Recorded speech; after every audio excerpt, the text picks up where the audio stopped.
Pour moi, le rapport Stora est un leurre. J'ai eu l'occasion de me d'écrire à plusieurs reprises à ce sujet. En effet, il a été présenté par le président de la République et aussi par Monsieur Stora lui-même comme un texte destiné à réconcilier les peuples français et algériens. Mais en réalité, je ne pense pas qu'il y ait réellement un problème entre les deux peuples. Il y a des porteurs de mémoire, si vous voulez, des agents mémoriels, on va dire, qui, en Algérie comme en France, sont dans un état de contestation réciproque et qui éventuellement, à l'occasion, polémique entre eux ou dans leur coin sans que ceci n'atteigne euh, véritablement les dimensions d'un problème international. Euh, Ne serait-ce, il y a d'ailleurs une raison toute simple à cela, c'est que les acteurs, les témoins, ceux qui ont vécu le conflit algérien sont de moins en moins nombreux, que ce soit en France ou en Algérie, et donc petit à petit, les choses, comment dirais-je, par la force des choses, les, les antagonismes d'antan disparaissent, ou en tout cas s'atténuent. Euh, Ce qui fait que ce rapport Stora, pourquoi je dis que c'est un leurre? Tout simplement parce qu'il a été présenté en France comme une occasion de réconcilier les Algériens et les Français. Mais en réalité, ce n'est pas du tout cet objectif qui a été poursuivi ni par le président, ni par Stora, en l'occurrence son collaborateur. Il, la preuve que cela n'est pas, si vous voulez, le sujet d'un échange franco-algérien, c'est que dès le début, du côté algérien, très officiellement, on a dit que le rapport Stora ne concernait pas l'Algérie. Un haut fonctionnaire algérien questionné sur ce rapport et, par exemple, sur un problème qui reste souvent.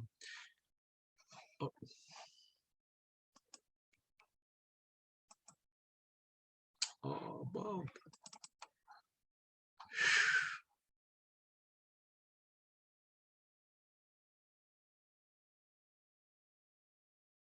Allez-y.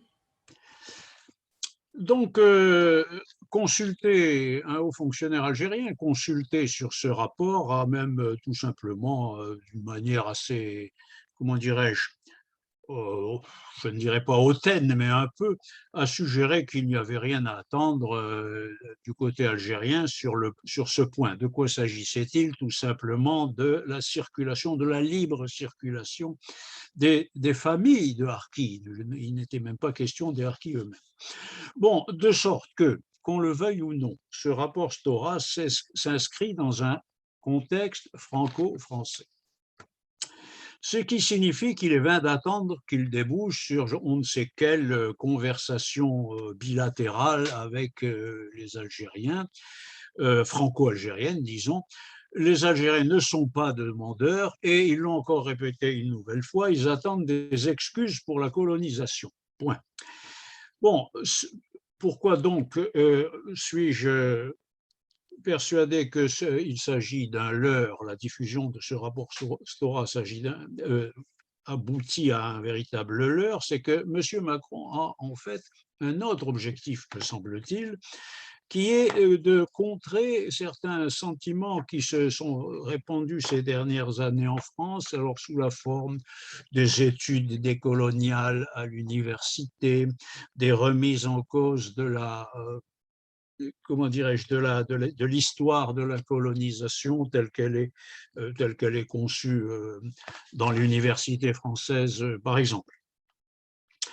Euh, Vous vous rappelez qu'à un moment, il y a eu des gens, des militants ont, comment dirais-je, vandalisé une statue de Colbert. Ceci a donné l'occasion au président de la République de dire que la République ne toucherait pas au statut. Bien, car, précisait-il, on ne choisit pas une part de l'histoire de France, on choisit la France. Et immédiatement après, l'exécutif a nommé à la tête d'une commission M. Blanchard, Pascal Blanchard, lequel est un anticolonialiste acharné et qui s'est retrouvé à la tête d'une commission destinée à modifier les noms de certaines rues de France pour les donner à des gens issus, moi je veux bien, hein, issus de l'immigration, ce qui peut ne poser strictement aucun problème dans certains cas. Hein, il ne s'agit pas de toucher à cette question délicate, mais M. Blanchard étant, on le connaît par ses écrits, ça, un anticolonialiste invétéré, on a appris par exemple il avait comme projet, en particulier, je ne sais pas si c'est vrai ou si c'est une exagération, mais de faire attribuer une statue à Messaliach. Ceci, il est évident que ce n'est pas du tout comme ça qu'on peut apaiser les relations entre la France et l'Algérie. Et bien entendu, ceci me paraît tout à fait aberrant.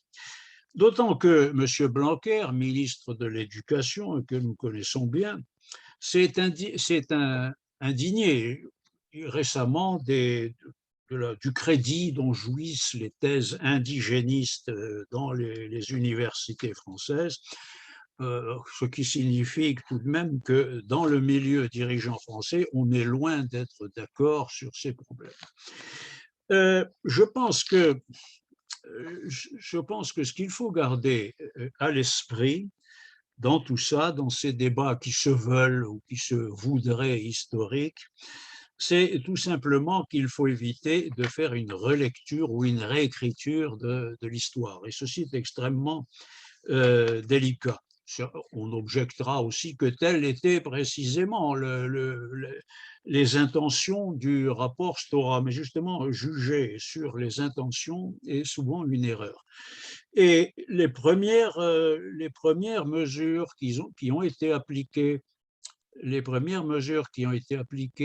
dans la foulée de ce rapport Stora avaient justement plutôt de quoi nous interroger, voire nous inquiéter, car nous nous sommes aperçus à ce moment-là que on risquait de continuer à aller dans le sens de la culpabilisation générale du peuple français à propos de son histoire. Et il s'agit là de quelque chose que nous connaissons trop bien, beaucoup trop bien, et qui est très à la mode depuis une trentaine d'années et qui, selon moi, ne mènera à rien de positif. Ce qu'il faut, c'est donner la parole largement aux historiens, à tous les historiens, pas seulement à ceux qui ont la faveur des médias, comme M. Stora, qui jouit d'une espèce de monopole à ce sujet. Il faut que tous les historiens puissent s'exprimer, qu'il s'agisse, alors bien sûr ça va beaucoup plus loin que la simple question des rapports franco-algériens, ça va même beaucoup plus loin que la simple question de l'histoire de la colonisation. Évidemment, il faut évidemment que ça couvre les problèmes de la Seconde Guerre mondiale et également, bien sûr, de ce qui est aujourd'hui un des problèmes les plus aigus, les plus graves que la France ait à vivre et qui sont les problèmes de la lutte contre le terrorisme, lequel a des sources extrêmement profondes et par rapport auxquelles le rapport Stora peut passer pour une simple opération de propagande. Voilà ce que j'avais à dire sur ce sujet. Je vous remercie de m'avoir écouté.